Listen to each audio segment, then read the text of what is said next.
আপনি কি ফ্ল্যাট কিনতে চলেছেন? ফ্ল্যাট কেনার আগে কোন কোন ডকুমেন্টস অবশ্যই দেখে নেওয়া উচিত, কোন কোন ডকুমেন্টস ভাইটাল, কোন কোন ডকুমেন্টস থাকলে পরে আমাদের ফ্ল্যাট কেনার দিকে এগানো উচিত, এই বিষয়টা নিয়ে আপনাদের অনেকেরই প্রশ্ন থাকে। আজকে আমরা এই বিষয়টাই বিস্তারিতভাবে জানবো এই ভিডিওর মাধ্যমে। নমস্কার, আমি অ্যাডভোকেট দিয়েতি দত্ত, আপনাদের সকলকে স্বাগত জানাই আমার এই চ্যানেল লিগাল ভিস্টাতে। ল্যান্ড ওনারের থেকে হোক কিংবা প্রমোটারের থেকে হোক, যখনই আপনি ফ্ল্যাট কিনতে যাবেন তখন কি কি ডকুমেন্টস আপনি যাচাই করে নেবেন, এইটাই কিন্তু আমরা আজকের ভিডিওতে মূলত জানবো।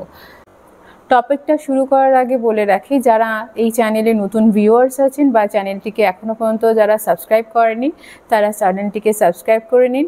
যখনই নতুন কোনো লিগ্যাল ভিডিওস এই চ্যানেলে আপলোড হবে আপনারা অটোমেটিক নোটিফিকেশনস পেয়ে যাবেন এবং অলওয়েজ লিগ্যাল ম্যাটার্সে আপডেটেড থাকতে পারবেন। ফ্ল্যাট আমরা দুরকমভাবে কিনতে পারি, এক প্রমোটারের অ্যালোকেশন থেকে কিনতে পারি, আরেক হচ্ছে ল্যান্ড ওনার যিনি থাকবেন তার অ্যালোকেশন থেকেও কিনতে পারি। দুই ক্ষেত্রে কিন্তু মোটামুটি সেম ডকুমেন্টস কিন্তু লাগবে।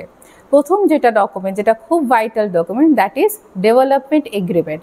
ডেভেলপমেন্ট এগ্রিমেন্ট হচ্ছে যেটা জমির মালিক মানে ল্যান্ড ওনার প্রমোটারের সাথে একটা এগ্রিমেন্ট করবে for development of the building, মানে যে বিল্ডিংটা উনি রেডি করবে তার জন্য যে ধরনের শর্তাবলী প্রযোজ্য সেই শর্তাবলীগুলো ওই ডেভেলপমেন্ট এগ্রিমেন্টে লেখা থাকবে। প্লাস এটাও লেখা থাকবে যে ওনার্সের অ্যালোকেশনস কী থাকবে, প্রমোটারের অ্যালোকেশনস কী থাকবে, মানে কোন কোন ফ্লোর বা কোন কোন ফ্ল্যাটগুলো ওনার পাবে মানে ল্যান্ড ওনার পাবে, আর কোন কোন ফ্ল্যাট বা কার পার্কিং বা কোন কোন ফ্লোরগুলো প্রমোটার পাবে। এইভাবে প্রমোটার্স অ্যালোকেশন এবং ল্যান্ড ওনারের অ্যালোকেশন ডেভেলপমেন্ট এগ্রিমেন্টে কিন্তু স্পষ্টভাবে লেখা থাকে এবং আদার্স যা এগ্রিমেন্টের শর্তাবলী থাকে মানে টার্মস অ্যান্ড কন্ডিশনস থাকে সেগুলোও কিন্তু লেখা থাকে। ডেভেলপমেন্ট এগ্রিমেন্টের পাশাপাশি সেকেন্ড মোস্ট ভাইটাল ডকুমেন্ট যেটা, সেটা হচ্ছে ডেভেলপমেন্ট পাওয়ার অফ অ্যাটর্নি। এই ডেভেলপমেন্ট পাওয়ার অফ অ্যাটর্নিও কিন্তু অবশ্যই থাকবে, এটার গুরুত্ব অন্যরকম।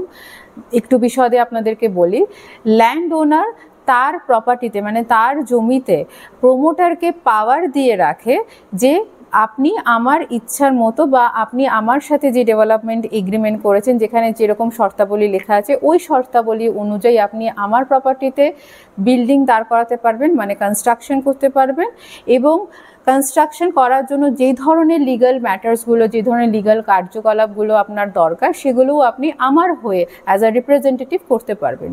এই কারণে ডেভেলপমেন্ট পাওয়ার অফ অ্যাটর্নিটা ল্যান্ড ওনার প্রমোটারকে দিয়ে থাকেন। এটাও কিন্তু আরেকটি গুরুত্বপূর্ণ, সবথেকে গুরুত্বপূর্ণ বলতে পারেন একটি ডকুমেন্ট। থার্ড দেখবেন মাদার ডিড এবং তার সাথে চেইন ডিডসগুলো, মানে ল্যান্ড ওনারের নামে যে প্রপার্টিটা আছে তার নামের ডিডটা দেখবেন এবং সে ল্যান্ড ওনার হওয়ার আগে যদি আরও প্রিভিয়াস কিছু ডকুমেন্টস মানে আরও প্রিভিয়াস কিছু যদি ডিডস থেকে থাকে যেগুলোকে আমরা চেইন ডিডস বলে থাকি সেগুলো কিন্তু অবশ্যই যাচাই করে নেবে।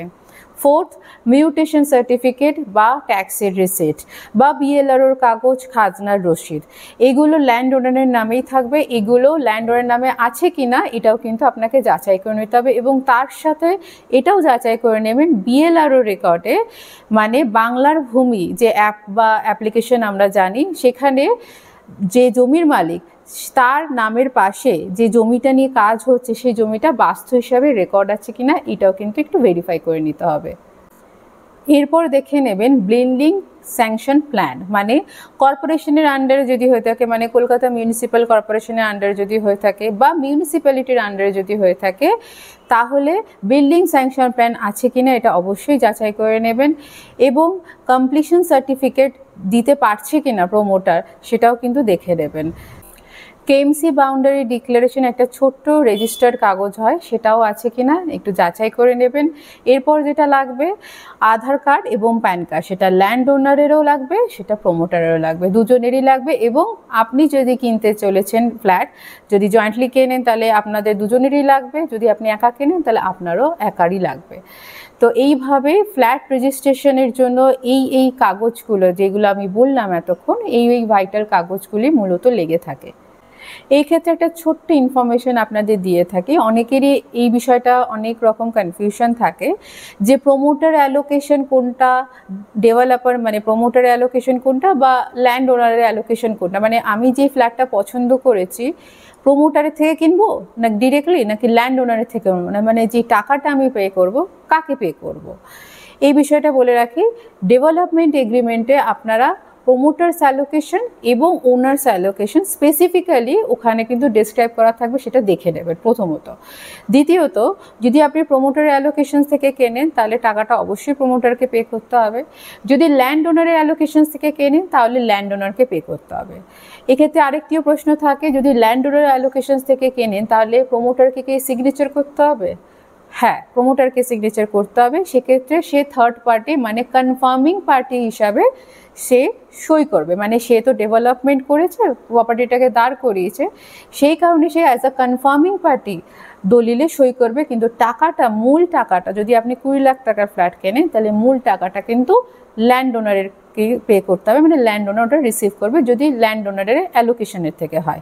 ফিস দিতে হবে, সেটা কোর্ট ডিসাইড করে দেয় এবং সেই অনুযায়ী রিকুইজিট গভর্নমেন্টের ঘরে জমা দিতে হয়।